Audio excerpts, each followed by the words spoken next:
በዓለም ላይ ከእርድ ቢላዋ ለመትረፍ የሀገር መሪዎች መምሰል ግድ የሚሆንበት ጊዜ ያለ ይመስላል። ዛሬ የምነግራችሁ ታሪክ በስሙና በጭንቅላቱ ላይ ባለው ወርቃማ ፀጉር ምክንያት ብቻ በመንግስት አስቸኳይ ጣልቃ ገብነት ከሞት ስለተረፈው የ700 ኪሎ ግራም ግዙፉ ዶናልድ ትራምፕ ነው። በባንግላዴሽ ለኢድ አልአድሃ የአረፋ በዓል መስዋዕት ሊሆን ጥቂት ሰዓታት ብቻ ቀርተውት የነበረው ዶናልድ ትራምፕ የተባለው ይህ ብርቅዬ ነጭ ጎሽ በመንግስት አስቸኳይ ጣልቃ ገብነት ከእርድ ተርፏል። ይህ 700 ኪሎ ግራም የሚመዝን ግዙፉ ጎሽ ትራምፕ የተባለበት ምክንያት ግን ሌላ አይደለም።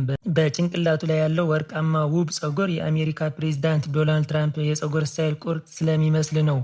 የጎሹ ቪዲዮዎች በሶሻል ሚዲያ ላይ በቫይራል መሰራጨታቸው ተከትሎ ስፍር ቁጥር የሌላቸው ሰዎች ከሩቅ ቦታዎች ጭምር የመጡ ከእሱ ጋር ፎቶ ለመነሳት በባለቤቱ እርሻ ላይ ታይቶ የማይታወቅ መጨናነቅ ፈጥረው ነበር። ጎሹ የኢንተርኔት ኮከብ ሆነ።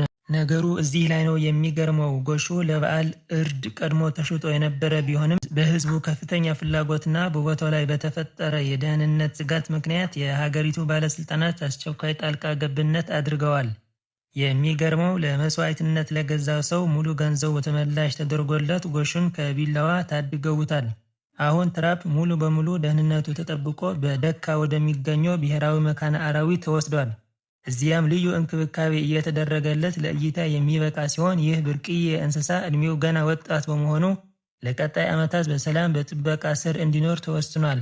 የሰው ልጅ አስተሳሰብና የገጽታ መመሳሰል ይህንን 700 ኪሎ ግራም የሚመዝነው ጎሽ ህይወት አትርፎለታል። እናንተስ በስሙ ምክንያት ከሞት ስለተረፈው ትራምፕ ጎሽ ምን ታስባላችሁ? አስተያየታችሁ ኮሜንት ላይ አስፍሩልኝ። ቪዲዮን ከወደዳችሁት ላይክ እና ሼር በማድረግ ቤተሰብ ይሁኑ። በሚቀጥለው ድንቅ ዜና እስከምንገናኝ ቸር ቆዩልን።